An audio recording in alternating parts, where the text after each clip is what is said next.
अक्सर पेरेंट्स इस चीज़ की शिकायत करते हैं कि वो अपने छोटे छोटे बच्चों पर चीखते हैं या वो अपना टेम्पर खो देते हैं।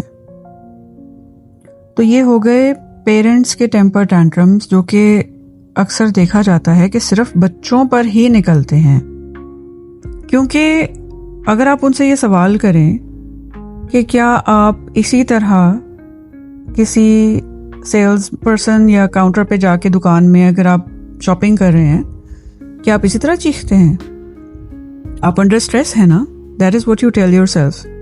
ये आपकी जस्टिफिकेशन होती है अपने आप को कि मुझे बहुत स्ट्रेस था इसलिए मैंने बच्चे पे चीखा। लेकिन वही पर्सन, वही बाप या माँ काम पे जाके क्या अपने कोलीग पे या अपने बॉस पे इसी तरह चीखेंगे? स्ट्रेस तो उधर भी होगा। स्ट्रेस तो बॉडी के अंदर है ना, वो आप साथ लेके चल रहे हैं। तो क्या वही स्ट्रेस आप अपनी सास, ससुर, नेबर या किसी शॉपकीपर या किसी गेस्ट के ऊपर निकालते हैं? नहीं ना। तो ये फिर आप अपने आप को झूठी तसल्ली दे रहे हैं कि आपके अंदर कोई स्ट्रेस है जिसकी वजह से आपने बच्चे पे चीखा या उसको डांटा या आप चिल्लाए। ये आपकी चॉइस है। आप चूज कर रहे हैं कि आपने किसके सामने खुद को कंट्रोल करना है और किसके सामने आपने लेट गो कर देना है। और द इंटरेस्टिंग थिंग इज कि आपके इस चीखो पुकार का जिसको सबसे ज्यादा डैमेज हो रहा है, आप उसी पे चूज कर रहे हैं कि आपने चीखना है, और बाकी लोग जो कि एडल्ट्स हैं, ठीक है, उनकी नफ्सियात पे इसका असर नहीं पड़ेगा कि आपने उनके साथ किस तरह बात की। लेकिन सबसे ज्यादा damaging and long lasting effects जिस पर होंगे वो आपके बच्चे हैं, और उन्हीं पर आप चूज करते हैं कि आपने लेट गो कर देना है अपने आप को। तो दिस इज योर चॉइस, क्योंकि आप चूज कर रहे हैं कि किन लोगों पे आपने नहीं चीखना और किन पे आपने चीखना है। इस बात का अपने आप को बार बार एहसास दिलाएं। It is your choice. It did not happen. कोई आप फटे नहीं। आपने बाय चॉइस अपने आप को इख्तियार दिया कि इन बच्चों पे आप चीख सकते हैं, और ये आपकी कॉन्शियस डिलिबरेट चॉइस थी और एक्शन था, and you are answerable for it. चाहे आप हाउसवाइफ हो, चाहे आप जॉब गोइंग पर्सन हो, चाहे आप फादर हो, मदर हो, जो भी हो, it is your choice. How you treat your children, how you the choice of words that you use with them, it is your choice.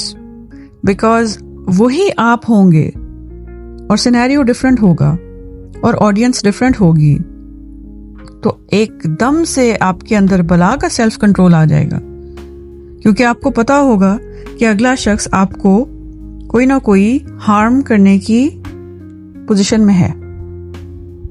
यानी आपका बॉस, आपकी सास ससुर, आपके guests, they can ruin your reputation, they can sack you, they can fire you from your job, और even फर्ज करें कि कुछ सास ससुर के सामने अगर बहू बोले तो they can throw you out of the house। सबके साथ आप अंडर पावर हैं, उनकी अथॉरिटी ओवर पावरिंग है और आप कमजोर हैं। इसलिए आप वहां पे चूज कर लेते हैं कि हमने खामोश रहना है।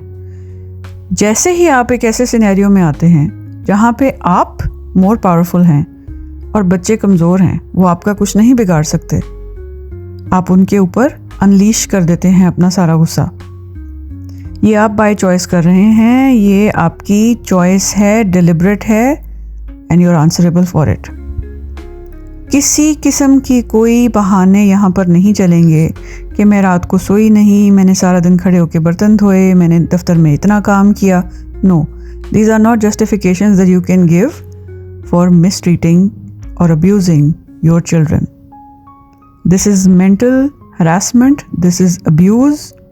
चाहे आप मारें ना मारें, आपकी चीखो पुकार, आपका चिल्लाना बच्चों के ऊपर, ये अब्यूज में आता है और आपकी चॉइस से हो रहा है।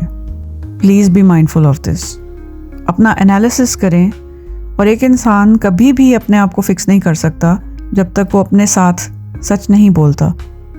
अपने साथ सच बोलें।